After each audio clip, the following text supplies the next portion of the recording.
एक बालक जिसकी परवरिश एक शेरनी ने की। जी हाँ, इतिहास की एक रोचक घटना। उत्तर प्रदेश में स्थित बदायूं नामक स्थान पर सेतराम सिंह नामक राजा हुआ करता था। सेतराम जी के 100 पुत्र थे। उनके 51वें बेटे का नाम था राव सिहाजी। राव सिहाजी के जन्म के समय राजा ने दासी को प्राचीन तौर तरीके के हिसाब से समय ज्ञात करने के लिए कहा, लेकिन दासी को याद न रहा। दासी ने राजा के भय से राव सिहाजी के जन्म के कुछ समय बाद का समय चिन्हित कर दिया। जब ज्योतिष को बुलवाकर नवजात शिशु का भविष्य पूछा गया तो गलत समय को देखकर ज्योतिष ने कहा कि बालक का मुंह देखते ही पिता की मृत्यु हो जाएगी। सेतराम जी ने तुरंत जल्लाद को बुलावा भेजा और कहा कि इस बालक को जंगल में ले जाकर मार डालो। जल्लाद बालक को जंगल में मारने के लिए ले गया। मात्र एक दिन के बालक को मारने में जल्लाद के भी हाथ कांप उठे और सोचा राजा का आदेश भी है। जल्लाद ने बालक को एक शेरनी की गुफा में यह सोचकर फेंक दिया कि यह उसका निवाला हो जाएगा। शेरनी ने अभी अभी एक बच्चे को जन्म दिया था। बालक लुढ़कता हुआ शेरनी के बच्चे के समीप जा पहुंचा। शेरनी को लगा उसने 2 बच्चों को जन्म दिया है और यह बालक भी उसी का है। शेरनी ने अपने बच्चे के साथ उस बालक का भी भरण पोषण किया। समय के साथ वह बालक बड़ा हो गया। शरीर पर घने बाल और निर्वस्त्र शेरों के साथ घूमते और शिकार करते उनका चाल चलन रहन सहन शेरों के भांति ही हो गया। राजस्थान के पालीवाल ब्राह्मण यानी पाली जिले के कुछ ब्राह्मण जो व्यापार के मंसूबे से उसी जंगल से गुजर रहे थे, उन्होंने देखा 5 शेर आपस में लड़ रहे हैं, लेकिन उनमें 5वां इंसान है। और मजे की बात तो यह थी वो अकेला चारों पर भारी पड़ रहा था।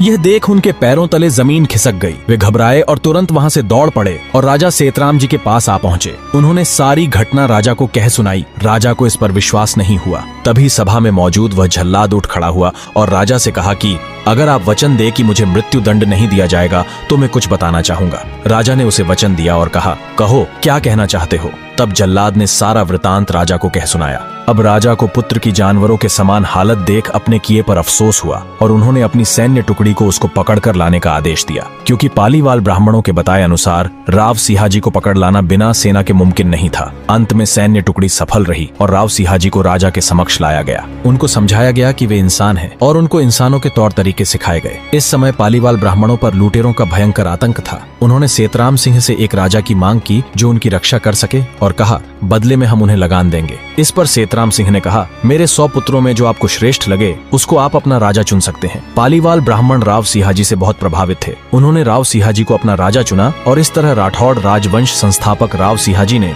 160 घुड़सवारों के साथ राजस्थान की पावन धरा में प्रवेश किया। बहादुर और पराक्रमी योद्धा राव सिहाजी ने पाली में आते ही लुटेरों और डाकुओं का भीषण नरसंहार किया और उनका नामो निशान मिटा दिया। और एक बार राव सिहाजी गौ रक्षा में अकेले ही एक सैन्य टुकड़ी से भिड़ गए और इस मुठभेड़ में बलिदान हो गए। इस वृतांत के पुराने हस्तचित्र